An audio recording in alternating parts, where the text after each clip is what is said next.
Hello दोस्तों, कैसे हैं आप सब। आशा करते हैं कि स्वस्थ और मस्त होंगे और अपने अपने पढ़ाई में व्यस्त होंगे। और हमारे कुछ ऐसे साथी जो पढ़ाई कर चुके हैं, तो वो अच्छी बात है, वो किसी नौकरी की तलाश में होंगे या फिर नौकरी की प्रिपरेशन कर रहे होंगे। तो उनको हमारे साथ जुड़े रहने के लिए बहुत बहुत धन्यवाद। आप इस वीडियो को देख रहे हैं, बहुत बहुत धन्यवाद। लेकिन आज का जो मेन टॉपिक है, जिसको देख करके आप इस वीडियो को क्लिक किए हैं, कि आईटीआई करने के क्या फायदे हैं। जी हाँ, आईटीआई करने के कुछ विशेष फायदे हैं इसके, और फायदे क्या क्या है वो आज मैं बताने वाला हूँ आज की इस वीडियो में। उससे पहले हाँ, इससे मेरा जो पहला वीडियो था, इससे पिछले वाले वीडियो में मैंने बताया था कि अगर आप अपने कोई आपके घर में कोई आपका छोटा भाई, आपका छोटी बहन, या फिर आपका कोई लड़का लड़की जो भी है, कक्षा 9 में कौन सा एडमिशन कराना चाहिए, किस क्लास में एडमिशन कराना चाहिए, कितने मार्क्स चाहिए हाई स्कूल में, कितने इंटर में नंबर आना अनिवार्य है, और आईटीआई में एडमिशन कराते हैं तो कितना नंबर अनिवार्य है, कितना आना आपके लिए हेल्पफुल हो सकता है, कितना आपका आना जरूरी है, ले आना जरूरी है, वो चीज़ मैं पिछले वीडियो में बता दिया हूँ। तो उस वीडियो को अगर आपने नहीं देखा है तो मेरे प्लेलिस्ट में या फिर मेरे ही इस चैनल पे मिल जाएगा।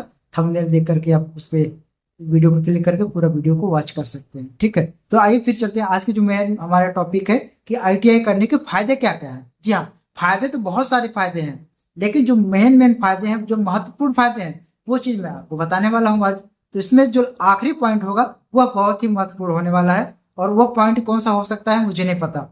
तो इस वीडियो को आपको एंड तक देखना होगा, तभी तो पता होगा, क्योंकि मैं अभी तो बताने वाला हूँ। वो मैं कौन सा पॉइंट बता दूंगा, किस नंबर पे है वो पॉइंट, वो आपको इस वीडियो को एंड तक देखने पे ही पता चलेगा। जी हाँ, तो नंबर 1 में पॉइंट पे चलिए शुरू करता हूँ। जो आज का नंबर 1 पॉइंट है आईटीआई करने के फायदे। जी हाँ, आईटीआई अगर आप करते हैं तो नंबर 1 जो पॉइंट होगा उसमें आपको नॉलेज होगा, आपको टेक्निकल नॉलेज होगा। जो नंबर 1 पॉइंट आज की हमें बताती है कि अगर हम आईटीआई का कोर्स करते हैं, कोई भी fitter, electrician, welder, diesel mechanic, electronics, COPA, कोई भी हो, तो उसमें हम क्या कर देंगे, टेक्निकल नॉलेज हम लेंगे। ठीक है, टेक्निकल नॉलेज, हम एक ज्ञाता हो जाएंगे टेक्निकल चीज़ों का, अगर आप अच्छे से स्टडी करते हैं तो। अगर वही टाइम पास के लिए स्टडी करते हैं तो थोड़ा बहुत आपको नॉलेज हो जाएगा कि हाँ आईटीआई होता है, इसमें ये होता है, उसमें ये काटना पड़ता है, वो बनाना पड़ता है, वो जोड़ना पड़ता है, ये चीज मायने लोग जानते हैं। तो ये होगा आपका पहला नॉलेज, आपका यानी कि जानकारी। अगर पहला पॉइंट की बात करूं तो आपकी पहली जो पॉइंट हो गया वो है आपको टेक्निकल नॉलेज हो जाएगा। नंबर जो 2 पॉइंट बताता है आईटीआई करने के, आपको बताएगा कि आपको एक अच्छी जॉब मिल जाएगी।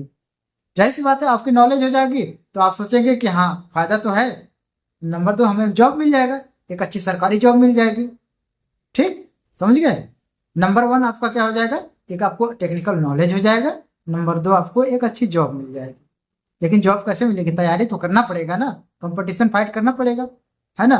तभी तो, यानी कि आप योग्य हो जाते हैं। ठीक है, आपने टेक्निकल नॉलेज ले लिया, आप सोच लिए कि हाँ हमें एक फायदा हमें मिल जाएगा कि हमें नौकरी, सरकारी नौकरी मिल जाएगी। सरकारी नौकरी में जैसे बहुत सारी कंपनियां होती हैं, बहुत सारे ऑर्गेनाइजेशन होती हैं जो आपको रेगुलर बेस पे गवर्नमेंट जॉब आपको देती हैं। जैसे गेल हो गया, सेल हो गया, इसरो हो गया, डीआरडीओ हो गया, यूपीआरबीएनएल हो गया, यूपीपीसीएल हो गया, रेल हो गया, इंडियन रेल हो गया, मेट्रो रेल हो गया। ठीक है, और बहुत सारे ऑर्गेनाइजेशन है जो आपको रेगुलर बेस पे गवर्नमेंट आपको इस सैलरी देती है, तो ये सरकारी नौकरी आपको मिल जाएगा, पक्का हो जाएगा आपको। ठीक है, आपको ये दूसरा फायदा हो गया आईटीआई करने के। इसमें आप अपॉर्चुनिटी, आपके लिए बहुत बड़ा अवसर हो जाता है।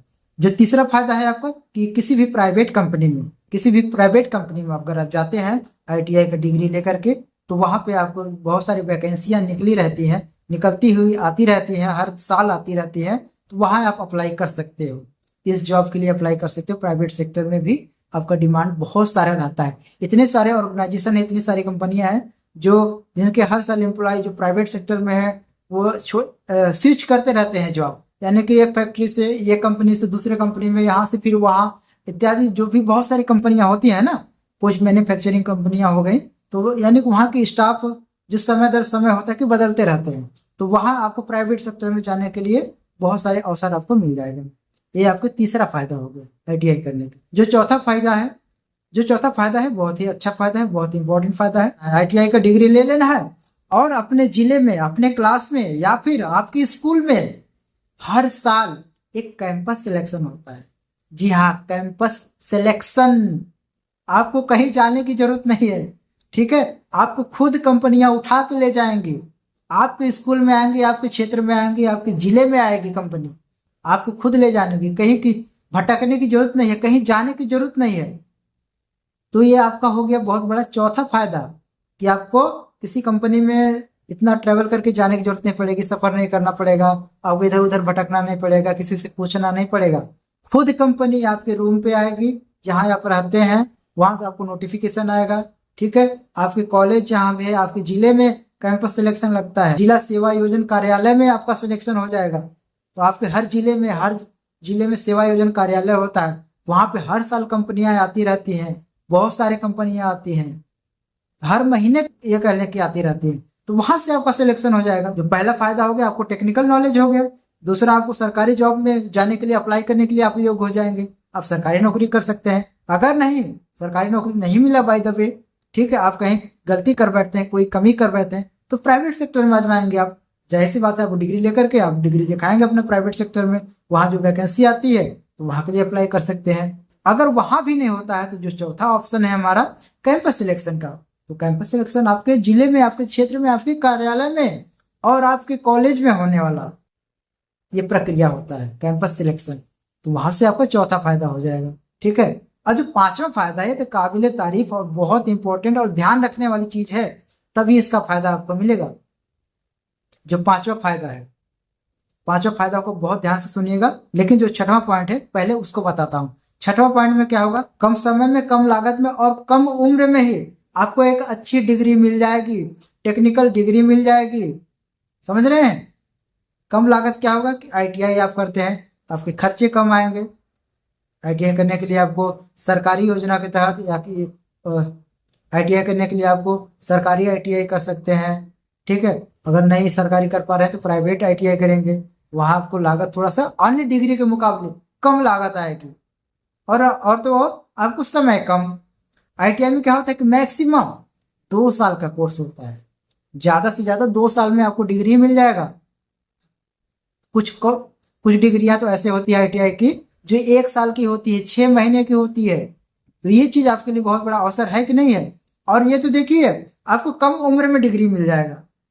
जैसे ही आप इंटर पास किए, आईटीआई में एडमिशन कराइए, तुरंत आपको 2 साल बाद, 2 ही साल तो बढ़ेगा आपका, है ना। बाकी के और सारे जो कोर्स होते हैं 3 साल, 4 साल, 5 साल ऐसे करने होते हैं कोर्सेस, तो उनसे आप तो बच रहे हैं ना कहीं ना कहीं। आप कम ही समय में, कम उम्र में और कम लागत में ही आपको डिग्री मिल जा रहा है। तो ये आपका छठवां फायदा है। लेकिन जो पांचवा फायदा है, इन सभी का निचोड़ है, आपके ऊपर डिपेंड करता है कि आपको कितना नॉलेज है। नॉलेज यानी कि थियोरिटिकल नॉलेज और प्रैक्टिकल नॉलेज, और कम उम्र में आप कितना परसेंटेज लाए हैं। आपको अगर आईटीआई का कोर्स किए हैं तो आपको इन जो मैं पॉइंट अभी बताया हूँ फायदे, इन सभी फायदों को पाने के लिए आपको ये पांचवा पॉइंट जो बता रहा हूँ, छठवां तो बता दिया, ये पांचवा पॉइंट सबका निचोड़ है। अगर इस पॉइंट को आपने मिस कर दिया, इन सभी पॉइंटों से वंचित रह जाएंगे। जो मैं पांचवा पॉइंट बता रहा हूँ, क्या मैंने बताया पांचवा पॉइंट, कम उम्र में आपको अच्छा परसेंटेज लाना है। आप इंटर पास करके, हाई स्कूल पास करके आईटीआई करते हो, जैसी बात है आपकी उम्र कम रहेगी, तो आईटीआई के जब आप अच्छे मार्क्स लाते हो तो उसमें आपको अच्छे परसेंटेज लाना अनिवार्य है। और आईटीआई करने से पहले जो आपने रिजल्ट लिया है उसमें आपको अच्छा परसेंटेज लाना अनिवार्य है। समझ रहे हैं? कम से कम आपको फर्स्ट डिवीजन होना अनिवार्य है। टॉप होना जरूरी नहीं है, मैं ये नहीं कह रहा, आपको फर्स्ट डिवीजन रैंक में होना अनिवार्य है, उस लेवल में आपको होना चाहिए। ठीक है, तो कम उम्र में आपको अच्छा परसेंटेज और प्रैक्टिकल नॉलेज के साथ साथ थ्योरेटिकल नॉलेज होना बहुत ही जरूरी है। अगर आपको थ्योरेटिकल नॉलेज बहुत है, आपको प्रैक्टिकल नॉलेज बहुत जरूरी है। अगर थ्योरेटिकल और प्रैक्टिकल में जहां भी 19-20 का अंतर किए तो चले जाएगा, लेकिन अगर आप कहोगे कि 15-20 का अंतर कर दें तो फिर नहीं चलेगा, कतई नहीं चलेगा, स्टॉप वॉच लग जाएगा वहां पे। आपकी जो समय सीमा होता है ना जॉब पाने की, वह कहीं ना कहीं भागते हुए जाएगा। आप सोचेंगे कि मैं कम उम्र में नौकरी प्राप्त कर लूं, मैंने कक्षा 10 पास कर लिया, आईटीआई कर लेता हूं, इंटर पास कर लिया, आप चलते हैं आईटीआई कर लेते हैं, तुरंत फट से नौकरी लग जाएगी। हाँ, यही चीज सबके साथ होता है, मेरे साथ भी हुआ था, बाकी मेरे दोस्तों के साथ हुआ था, और भी मैं जितने भी लोगों को देख रहा हूँ, सुन रहा हूँ ना, उनके साथ यही हुआ है। वो चीज, इस चीज को नहीं समझ पा रहे हैं अभी कि उनकी गलतियां कहाँ रही हैं, वे कहाँ गलती किए हैं। वो चीज़ को वो नहीं अभी एनालिसिस कर पा रहे हैं अपने आप को। जो चीज़ मैं बता रहा हूँ उसको आप ध्यान से नोटिस कीजिएगा। क्या आपने अच्छे मार्क्स तो ला लिए हाई स्कूल में, इंटर में, चलो ठीक है, किस जैसे तैसे आईटीआई किए, आपने अच्छे मार्क्स आईटीआई में भी ला लिए, बहुत बढ़िया नाम हो गया आपका। लेकिन आपको प्रैक्टिकल नॉलेज है क्या? आप मुझे बताओ, आपको प्रैक्टिकल नॉलेज है? ध्यान दीजिए, अगर कहीं भी आप एग्जाम देने गए होंगे तो यार कहाँ कहाँ से क्वेश्चन पूछ दिया था यार, समझ में नहीं आया, ये छूट गया मेरे से प्रश्न। यार हम पढ़ के ये गए थे किताब में, और जो है कि इसमें ये पूछ दिया यार, वहां से उठा के क्वेश्चन दे दिया। हम प्रैक्टिकल तो किए ही नहीं है, तो कैसे बताएं? उस चीज को कभी देखे ही नहीं है तो क्या पता है, हम किताब में ये पढ़ के गए थे, अब पता नहीं उसमें क्या लिखा था, प्रैक्टिकल में क्या होता है, कैसे होता है। कभी मैं देखा नहीं हूँ। जैसे मान लो कि बर्नियर कैलिपर हो गया, बर्नियर कैलिपर में आपने कुछ उसके रीडिंग्स के बारे में पढ़ लिया कि हाँ ऐसे रीडिंग निकालते हैं, ऐसे रीडिंग निकालते हैं, इतना रीडिंग का मान इतना होता है, इसके बराबर ये होता है, मेन स्केल का मान इतना होता है, बर्नियर स्केल का मान इतना होता है, इसका अल्पत मान इतना होता है। इतना आपने थियोरिटिकल में पढ़ चुका है, आपने अच्छे से नॉलेज ले लिया है, लेकिन आपको प्रैक्टिकल तो कभी किए ही नहीं है, बर्नियर कैलिपर तो कभी देखे ही नहीं है आप फिजिकली रूप से, न भी उससे कभी काम किए हैं।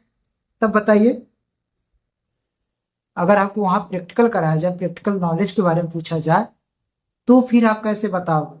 तो वही चीज मैं एक छोटा सा एग्जांपल देके आपको बताया, और बहुत सारे एग्जांपल्स हैं जो आप इसको एनालिसिस अच्छे से करेंगे तो ही आप एक अच्छे पथ पे जा रहे हैं, या फिर आप सफलता प्राप्त कर पाएंगे।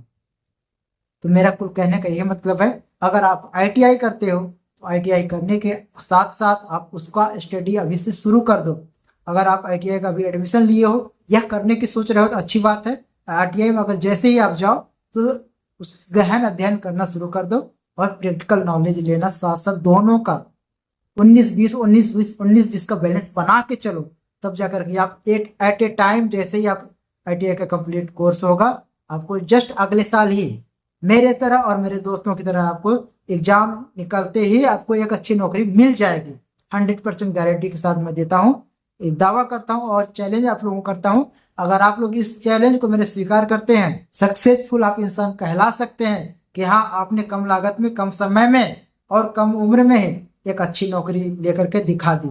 और हाँ, नेक्स्ट वीडियो में जो अगला वीडियो लाने वाला हूँ उसमें मैं बताऊंगा कि आप प्रैक्टिकल नॉलेज को थियोरिटिकल नॉलेज के साथ साथ आप प्रैक्टिकल नॉलेज को कैसे बैलेंस कर सकते हैं। वो अगले आने वाले वीडियो को आप जरूर वॉच कीजिएगा। आपको नोटिफिकेशन जाएगा, कब जाएगा? जब आज इस चैनल को सब्सक्राइब करके रखेंगे। तो चैनल को सब्सक्राइब करके रख लीजिएगा, और आपको नोटिफिकेशन जैसे वीडियो अपलोड होगा तुरंत पहुंच जाएगा। तो आज यहीं पे वीडियो को हम एंड करते हैं, फिर नेक्स्ट वीडियो में मिलते हैं आपको किसी टॉपिक के साथ जो मैंने बता दिया है। फिलहाल आज अभी तक के लिए आप सभी का बहुत बहुत धन्यवाद इस वीडियो को पूरा देखने के लिए। फिर मिलते हैं किसी नेक्स्ट वीडियो में, तब तक के लिए जय हिंद, जय भारत।